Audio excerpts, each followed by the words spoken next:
तो ये video last part है इस सीरीज़ का और वीडियो को समझने के लिए पार्ट 1 और पार्ट 2 को ज़रूर देख लेना। तो यिन्हो और चोई हंटर एसोसिएशन के ऑफिस में आते हैं क्योंकि आज जिन्वू को ऑफिशियली एस रैंक हंटर का लाइसेंस मिल जाएगा और इसलिए यिन्हो और चोई जिन्वू को अपने अपने गिल्ड में लेना चाहते थे। तभी वहाँ पे जिन्वू आता है जिसे मिस्टर गो अंदर लेके जाता है। जिन्वू एसोसिएशन के लोगों को अपने पावर दिखाने के लिए अपने शैडो आर्मी को बुलाता है और जिन्वू बोलता है कि मैं और भी शैडो आर्मी बुला सकता हूँ।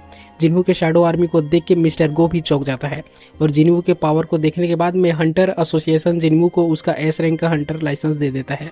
लाइसेंस मिलने के बाद में यिन्हो और चोई जिन्वू से बात करना चाहते थे लेकिन जिन्वू उन दोनों को इग्नोर कर देता है और जिन्वू न्यूज़ चैनल में भी आ रहा था जिसे जीना भी देख लेती है और पूरे कंट्री को पता चल जाता है कि जिन्वू अब एक एस रैंक हंटर है। फिर जिन्वू एक शॉप में जाता है क्योंकि उसे फायर से बचाने वाला आर्टिफैक्ट चाहिए था लेकिन आर्टिफैक्ट बहुत महंगा था। जिन्वू शॉपकीपर से अपने डेगर का प्राइस पूछता है। शॉपकीपर डेगर का प्राइस 100 मिलियन येन बताता है। ये सुन के जिन्वू समझ जाता है कि उसके पास जो भी सिस्टम से मिले हुए आर्टिफैक्ट और वेपन है वो रियल वर्ल्ड में उसका प्राइस बहुत ज़्यादा होता है। इसके थोड़ी देर बाद जिन्वू के घर में जिन्हो आता है क्योंकि जिन्हो ने अपना घर छोड़ दिया था। रात में जिन्वू अपने शैडो आर्मी को जिन्हा के पास में रहने के लिए बोलता है ताकि वो सेफ रह सके। इसके दूसरे दिन जिन्वू वापस डीमन के डंजन में जाता है। जिन्वू के सामने एक बहुत बड़ा डीमन आता है जिससे लड़ने के लिए जिन्वू टस्क को बुलाता है और टस्क उस डीमन को अपने एक ही फायर अटैक से ख़त्म कर देता है। डंजन बहुत बड़ा था इसलिए जिन्वू ने अपने शैडो आर्मी को 6 टीम में बांट दिया था लेकिन जिन्वू को पता चल जाता है कि कोई उनके शैडो आर्मी को बहुत तेज़ी से मार रहा है, इसलिए जिन्वू उनके सामने जाता है और वो लोग जिन्वू पे भी अटैक करते हैं लेकिन जिन्वू उनमें से 3 नाइट को आराम से मार देता है और चौथे को मारने ही वाला था कि तभी वो नाइट हार मान जाता है और वो जिन्वू को बोलता है कि प्लीज़ मुझे मत मारना। और वो एक लड़की थी जिसका नाम एजिल था और उसके फैमिली के पास में अगले फ्लोर में जाने का परमिट भी था, इसीलिए एजिल जिन्वू को अपने फैमिली के पास में लेके जाता है और एजिल का फादर जिन्वू को देख के डर जाता है क्योंकि वो जिन्वू के शैडो आर्मी को देख पा रहा था। लेकिन जिन्वू बोलता है कि वो किसी को नुकसान नहीं पहुँचाएगा, उसे सिर्फ अगले फ्लोर में जाने का परमिट चाहिए और एजिल का फादर जिन्वू को परमिट दे भी देता है। लेकिन जिन्वू एजिल को अपने साथ में लेके जाना चाहता था क्योंकि एजिल को पता था कि सभी फ्लोर का परमिट कहाँ पे मिलता है। तभी जिन्वू 89 फ्लोर को क्लियर कर लेता है और लेवल बढ़ने की वजह से इग्रिस और टैंक एस रैंक और ए रैंक के बराबर हो गए थे और जिन्वू सभी फ्लोर को क्लियर करके आखिरकार 100 फ्लोर में चला जाता है और वहाँ पे जिन्वू के सामने था डीमन किंग बरान जो कि एक मोनार्क भी था। बरान अपने आर्मी को बुलाता है जो कि बहुत सारे थे और जिन्वू भी अपने शैडो आर्मी को समन करता है।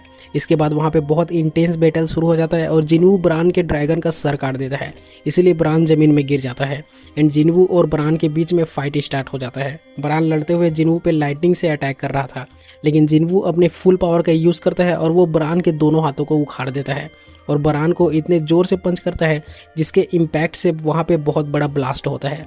इसके बाद में सिस्टम जिन्वू को बताता है कि उसने बरान को हरा दिया है और इसी के साथ जिन्वू को अब पूरे इंग्रेडिएंट मिल गया था जो उसे मेडिसिन बनाने के लिए चाहिए था और जिन्वू मेडिसिन बना भी लेता है और उस मेडिसिन का नाम एक्साइलर ऑफ लाइफ था।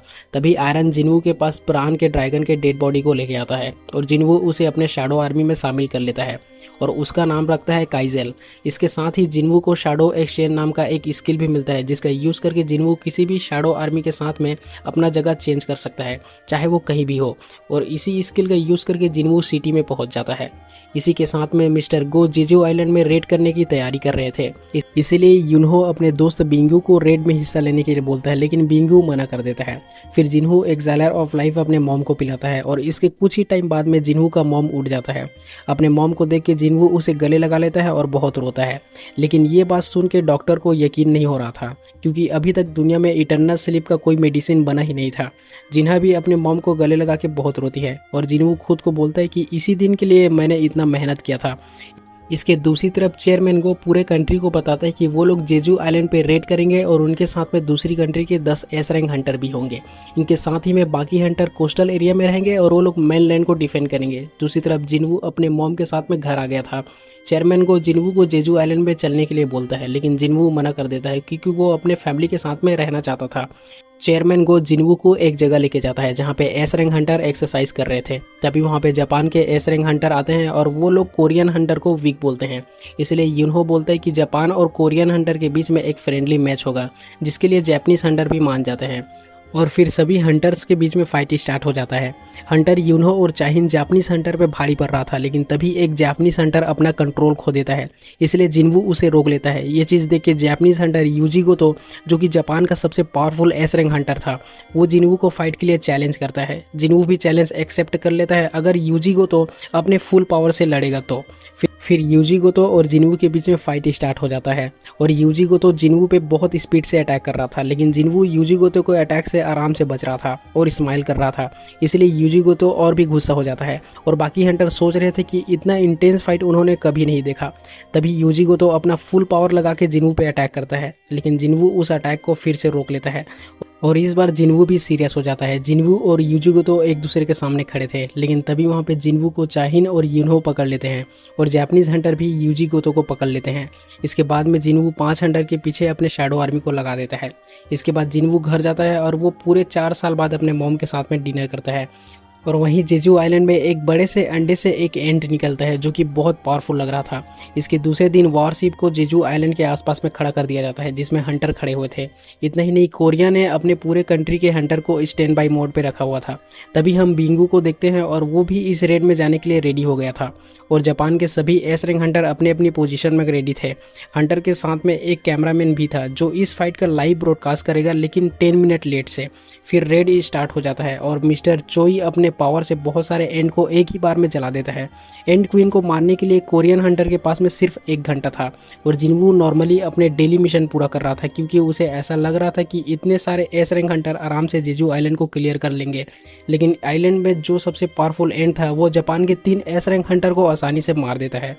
और वहीं कोरियन हंटर लड़ते हुए एंड क्वीन के पास में पहुंच गए थे और बिंगू सभी हंटर का थकान मिटा देता है और कोरियन हंटर अपना पूरा पावर लगा के लड़ते हैं। यहाँ पे हम यूनहो का फाइनल बीस्ट फॉर्म भी देखते हैं और सभी हंटर को लड़ते हुए पूरे कंट्री के लोग देख रहे थे और आखिरकार सब लोग मिलकर एंड क्वीन को हरा भी देते हैं। चेयरमैन गो और सभी लोगों को लग रहा था कि ये मिशन कंप्लीट हो गया, लेकिन तभी वहाँ पे सबसे पावरफुल एंड आता है और वो एंड अपने क्वीन के मर जाने से बहुत गुस्सा था, इसलिए वो चाहिन को बहुत जोर से पंच करता है और एक एक करके सभी कोरियन हंटर को मारने लग जाता है। लेकिन बिंगू अपने आप को गायब करके हंटर को हील कर दे रहा था।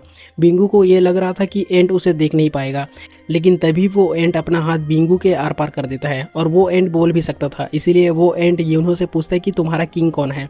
तभी उस एंट को बाहर से किसी का बहुत ज़्यादा एनर्जी सेंस होता है, इसलिए वो कोरियन हंटर को छोड़ के बाहर चला जाता है और वो एनर्जी यूजी गोतो से आ रहा था। यूजी गोतो एंट के ऑरा को देख के बहुत हैरान था।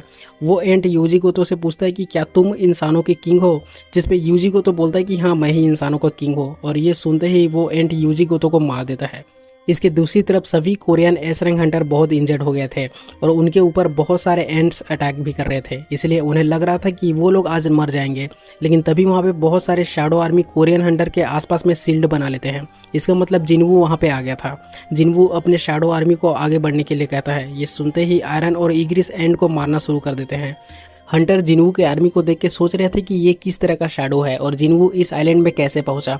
तभी जिनवू सभी हंटर को पीने के लिए एक पोशन देता है, जिसे पीते ही सभी हंटर हील हो जाते हैं, लेकिन चाहिन हील नहीं हो पाती और उसका ऑरा भी तेजी से घट रहा था। तभी वहाँ पे फिर से सबसे पावरफुल एंट आ जाता है और जिनवू उस एंट को देख के बोलता है कि पहली बार एक बोलने वाला कीड़ा देखा है।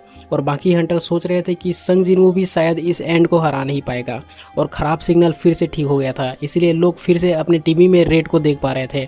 जिनवू को वहां देख के चेयरमैन को बहुत खुश हो जाता है और वो एंड जिनवू को एक पावरफुल पंच करता है, जिस वजह से बाकी हंटर को लग रहा था कि जिनवू मर गया होगा। लेकिन जैसे ही धूल हटता है जिनवू एंड को बहुत जोर से पंच करता है और इस वजह से वो एंड बहुत दूर जाके गिरता है, लेकिन वो एंड फिर से उड़ जाता है क्योंकि वो भी कम नहीं था। फिर जिनवू और एंड एक दूसरे को बहुत जोर जोर से पंच करते हैं। इस पंच की वजह से बहुत ज़्यादा पावर निकल रहा था, जिसे वहाँ खड़े हंटर मुश्किल से झेल पा रहे थे। तभी वो एंड जिनवू को पॉइजनेट कर देता है, लेकिन सिस्टम थोड़ी देर बाद पॉइजन के असर को बेकार कर देता है, इसलिए एंड जिनवू से लड़ने के लिए अपने फाइनल फॉर्म में आ जाता है और जिनवू भी अपना 2 डेगर निकाल लेता है और फिर जिनवू और एंड के बीच में रियल फाइट स्टार्ट हो जाता है। इस फाइट को देख के वहाँ के हंटर का आँख फटा का फटा रह जाता है और ये फाइट सोलो लेवलिंग की हिस्ट्री का one of the best fight था। जिनवू एंड पे भारी पड़ रहा था और एंड सोच रहा था कि क्या यह सच में एक इंसान भी है। एंड वहाँ से भागने लगता है, लेकिन जिनवू उसको कई टुकड़ों में काट देता है, बट चाहिन का हेल्थ बहुत क्रिटिकल हो गया था, इसलिए जिनवू उसे एक साइलर ऑफ लाइफ पिलाता है, बट इससे भी चाहिन ठीक नहीं होती। इसलिए जिनवू कैमरामैन से लाइव टेलीकास्टिंग बंद करवाता है और बिंगू के शैडो को एक्सट्रैक्ट करता है, क्योंकि बिंगू ही चाहता था कि जिनवू उसके पावर को यूज़ करे। और जागते ही जिनवू के ऑर्डर के बिना बिंगू चाहिन को हील कर देता है, जिससे पता चलता है कि बिंगू कितना साफ दिल का इंसान था। लेकिन युनहो जिनवू से बोलता है कि बिंगू को हमेशा से शांति चाहिए था, इसलिए तुम उसे जाने दो। और जिनवू भी बिंगू के शैडो को रिलीज कर देता है और वहाँ से जाते हुए बिंगू युनहो को एक गुड बाय स्माइल देता है। इसके बाद में सभी हंटर चाहिन को लेके वहाँ से जाने लगते हैं और इसी के साथ में जिनवू 100 लेवल पे भी पहुँच गया था। इतना ही नहीं, जिनवू उस सबसे पावरफुल एंड के शैडो को भी एक्सट्रैक्ट कर लेता है और वो एंड शैडो सोल्जर बनने के बाद भी बोल पा रहा था और उस एंड का नाम जिनवू बेरू रखता है और बेरू एक जनरल रैंक का शैडो सोल्जर है। जिनवू बेरू को बाकी एंड्स को मारने के लिए बोलता है और बेरू कुछ ही मिनट में सभी एंड्स को मार देता है। कुछ एंड कोरियन हंटर के प्लेन पे भी अटैक करते हैं, लेकिन जिनवू वहाँ पे काइजल के साथ में आके उन्हें बचा लेता है और आखिरकार सब लोग विक्ट्री को सेलिब्रेट करते हैं। इसके दूसरी तरफ चाइना का एक एस रैंक हंटर बचे खुचे एंड्स को भी मार देता है जो कि उनके तरफ में आ रहा था। और इस रेड में जो भी हंटर मरे थे उनकी याद में एक मेमोरियल बनाया गया था। इस रेड के बाद में पूरा वर्ल्ड जिनवू के बारे में जान गया था, लेकिन कुछ लोग जिनवू से नाराज भी थे क्योंकि उनका मानना था कि जिनवू अगर पहले ही रेड में गया होता तो इतने हंटर नहीं मरते। और इस बात का रिग्रेट जिनवू को भी था, लेकिन युनहो जिनवू को समझाता है कि ये लोग चाहे कुछ भी कहे, लेकिन सच्चाई यह है कि तुमने हमें बचाया है। जिनवू चेयरमैन गो को बोलता है कि मैं अपनी खुद का गिल्ड बनाना चाहता हूँ। इसके दूसरी तरफ जेजू आइलैंड में 2 मोनाक आते हैं और वहाँ पे हवांग सुंग भी था जो उन मोनाक को छिप के देख रहा था। तभी जिनवू एक गेट के अंदर में जाता है जो कि एक रेड गेट था, लेकिन जिनवू वहाँ के क्रिएचर को आसानी से निपटा देता है। जिनवू बोलता है कि देखते हैं कि नेक्स्ट टारगेट कौन होता है एंड यहीं पे ये सीजन खत्म हो जाता है।